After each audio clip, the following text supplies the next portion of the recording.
It's safe to say shit is getting wild out here.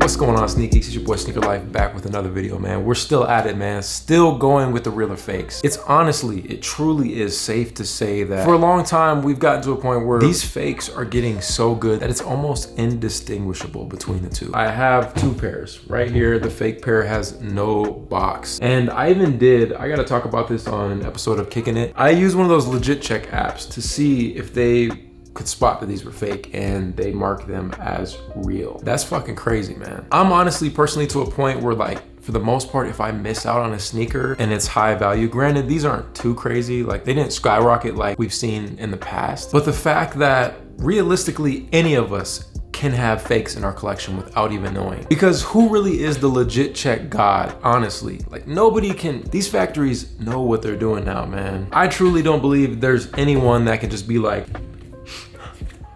fake. Stop it. Like, get the fuck out of here, bro. That I don't believe it anymore. Like, I don't believe it. So I'm gonna try to show you guys some real versus fake differences. A lot of people are like, oh, the box, immediate. I mean, obviously that's a dead giveaway. If the box is super small, beat up, just doesn't look right, font is off, it's fake. Like, we've been through this multiple times. But the reality is someone can easily get an authentic box and just put the fake pair in there, and the fake pair looks so good, you wouldn't even bat an eye, you wouldn't question it, you would just assume, oh, it's got a little verified tag on it, like I'm Gucci. No, you're not. Fakes are slipping through the cracks, man. It's just, at this point, it's a part of the game, man. It's just like trading stocks, man. You win some, you lose some, brother. If you're gonna buy a pair, man, make sure one of the homies has a real pair, because I'm telling you right now, this pair is so good. Now, when you have the authentic and the fake pair in hand, you can spot some minor differences, but if you didn't know, man, you just got these in hand, you'd be like, oh, solid. But there is some differences between the fonts of the Air Jordan on the real versus fake. Fake pair, the font just looks a little off, the embossment isn't as great. Even the color match isn't perfect, but again,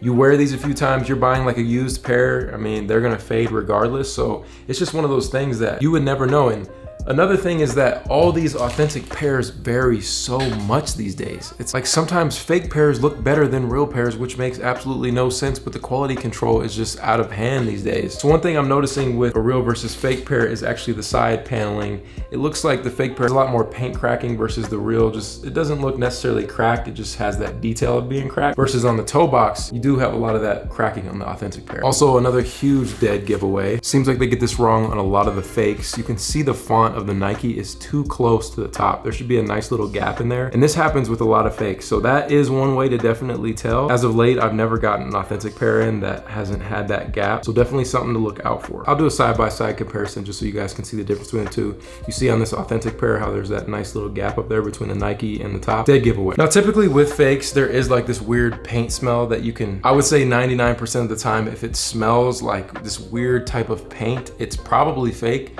But what I have noticed is with Jordan 5 specifically, the authentic pairs come with that weird paint smell. I don't know what it is, but I've just noticed that model specifically just smells off, smells fake. It's almost like this weird like spray paint smell, but this pair right here, the fake pair, no smell at all. It smells like it came straight from Foot Locker, which is unbelievable. The other thing that I noticed on the fake pair is you'll see the stitching just isn't as crisp as well as the lines. You guys can see how crisp that authentic pair is in terms of stitching, and then the fake pair just doesn't look the same. All throughout the shoe, the stitching looks like it could be a little bit wider, and again, the thread color is just not correct. As well as the finish on the side panels. You can see on the authentic pair, it's shaped really nice versus the fake is just kind of like almost shaved outward, and it doesn't look very good. My recommendation for sure would be to stay completely away from worn pairs. I don't really know if, I'm sure people still buy worn pairs, but I would stay far, far away. Even the toe box could slightly, you could say, oh, it's a little bit higher than authentics, but man, I've just gotten some authentic pairs that the toe box is high as well. It just seems so inconsistent, but just something I would definitely look out for. Just be aware of the toe box being a little too high. Oh, and I'm even noticing like the spacing between the gap of the black cracked leather. There's a huge difference between the authentic and the fake pair. The authentic gap is way bigger than the fake pair. That's pretty much it, guys. Stay safe out there, man. Like, people really be finessing. It's sad, bro. You can't even trust some of these like sneaker stores. Like, they're getting in fake pairs, and There's nothing wrong. You could wear a fake pair all day. Do your thing, bro. But if someone sells you a fake pair claiming it's authentic, bro, they're straight up trash. And karma is coming for them, best believe. Let me know down below what you guys think, man. Like, do you still buy sneakers after the release date? Obviously, there is a bunch of reputable sellers and they've never dealt with a fake. I'm just more so saying you gotta be cautious these days. When it comes to buying shoes, man, you're spending your hard-earned money, you might as well get the real deal. And a lot of people get mad in this industry, oh, why the fakes? But and the reality is, anything with a supplier demand, there's replicas of it, man. Watches, clothes, sneakers, art, like there's constant copies. It's gonna be an ongoing thing, and it's just more so just be aware of it. There you guys have it, man. This is your boy Sneaker Life. I'll catch you guys in the next one. Run it.